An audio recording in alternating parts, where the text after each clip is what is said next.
A stroke can be defined as a sudden global or focal neurological deficit resulting from spontaneous hemorrhage or infarction of the central nervous system, with objective evidence of an infarction or hemorrhage irrespective of the duration of clinical symptoms. A CT or MRI scan is required to make the diagnosis and exclude other intracranial lesions that could present similarly.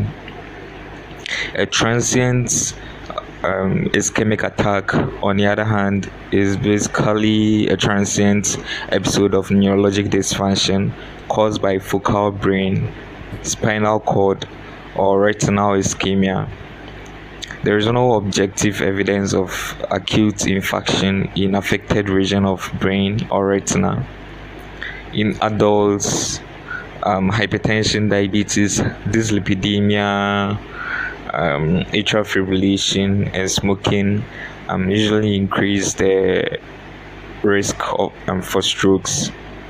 In children, sickle cell disease and cyanotic heart disease are important risk factors for strokes.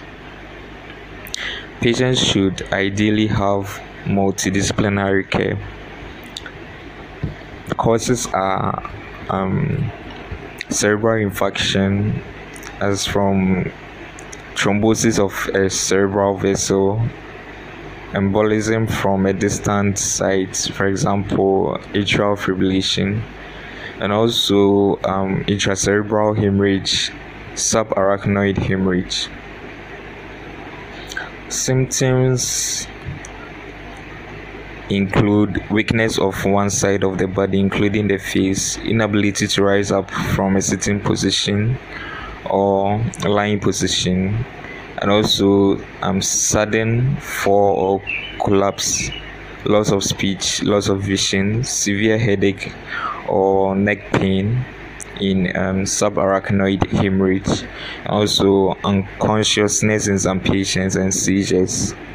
The signs that are usually listed include paralysis of a limb, facial paralysis, normally the lower half, so initial flaccidity of limbs, but later spasticity and exaggerated reflexes, and also hemianopia, as loss of one half of visual field, and hemi anesthesia, as loss of sensation in one half of the body.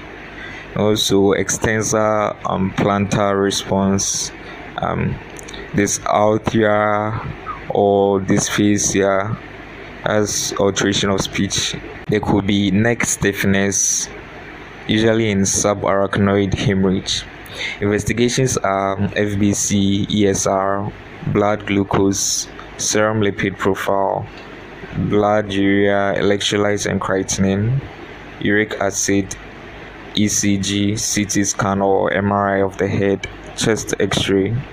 The treatment objectives are to limit the area of brain damage, to protect patients from the dangers of unconsciousness and immobility, to prevent aspiration, to treat the underlying cause if possible, to identify and manage modifiable risk factors like hypertension, high cholesterol, diabetes mellitus, among others.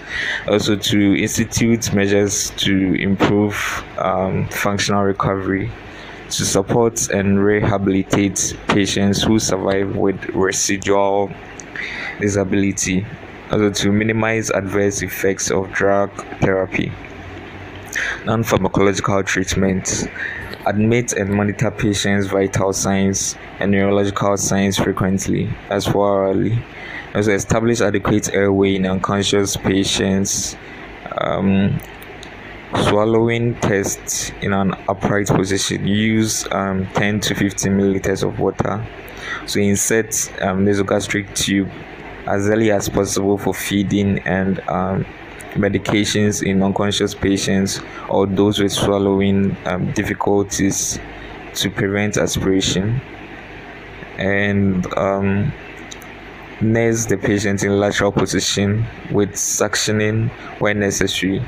Elevate head of bed to 30 degrees to reduce intracranial pressure.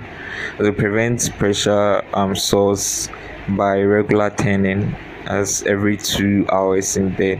Maintain adequate hydration. Keep patients clean and dry by frequent use of bedpan or urine pots. Diapers, condom catheter as necessary. And also urethral catheter should be used only if absolutely necessary. Start physiotherapy as soon as practicable. Pharmacological treatment for infarctive strokes and transient ischemic attacks. First line treatment, you give aspirin oral in adults 300 milligrams start and then 75 milligrams daily. In children more than 16 years, give the same dosage as the adults, that's 300 milligrams and then 75 milligrams daily. And for children less than 16 years, it's not recommended. Okay, so still on the first line treatment, you give atorvastatin oral in adults 40 to 80 milligrams daily. It's not recommended in children. Or you can give rosuvastatin oral in adults 20 to 40 milligrams daily. It's also not recommended in children. Hemorrhagic stroke with evidence of cerebral edema present. First line treatment, you give mannitol IV in adults 0.5 to 1 gram per kilogram 6 hourly, up to 2 grams per kilogram per dose. And for children 1 month to 18 years, give 0.5 to 1.5 grams per kilogram or 2.5 to 7.5 milliliters per kilogram of 20% solution. Control comorbidities like hypertension, diabetes appropriately. Referral criteria: patients with worsening symptoms and signs should urgently be referred for specialist evaluation and care, and all stable patients with neurological deficits should be referred to a speech therapist, occupational therapist, or physiotherapist as appropriate. Let's look at the treatment flow chart for acute medical management of stroke as an algorithm.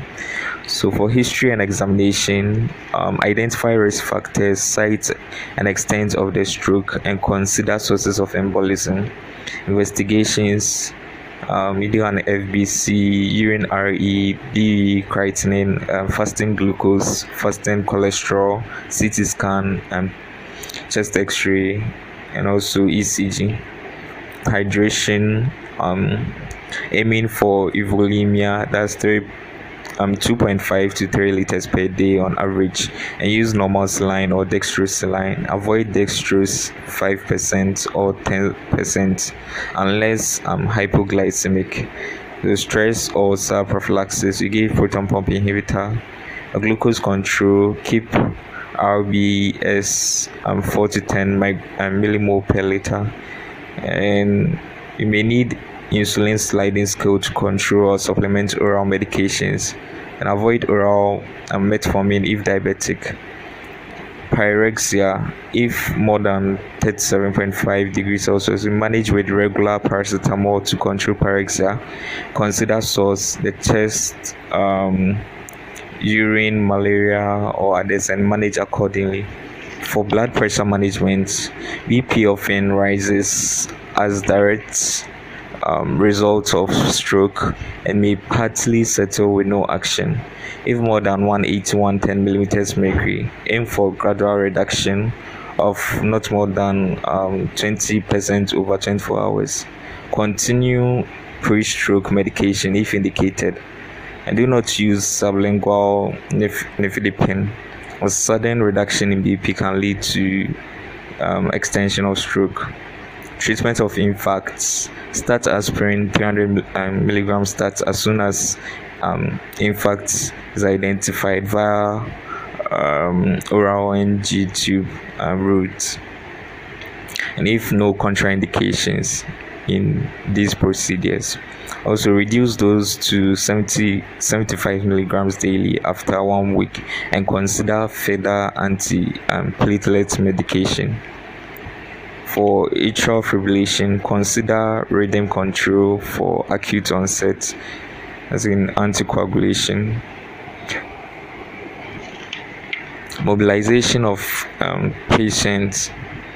Early referral of all patients to physiotherapists, even if unconscious, is recommended. For aspiration pneumonia, look for signs of this regularly, as rising respiratory rates, tachycardia, and chest signs, and treat with IV amoxicillin plus clavulanic acid and IV metronidazole for the first 48 hours, and then review. For DVT and pulmonary embolism, prophylactic heparin, if in fact is detected on CT scan, is recommended. For seizures, terminate seizures as per protocols. Also, regular anticonvulsants if more than one seizure occurs. So, change in unconscious level, as urgently consider possibilities such as cerebral edema or hypoglycemia, or metabolic or drug causes that can be reversed. Rising ICP. As a patient at 30 degrees head up, IV mannitol plus or without dexamethasone as required. And for high cholesterol, you start high dose statins as per guidelines.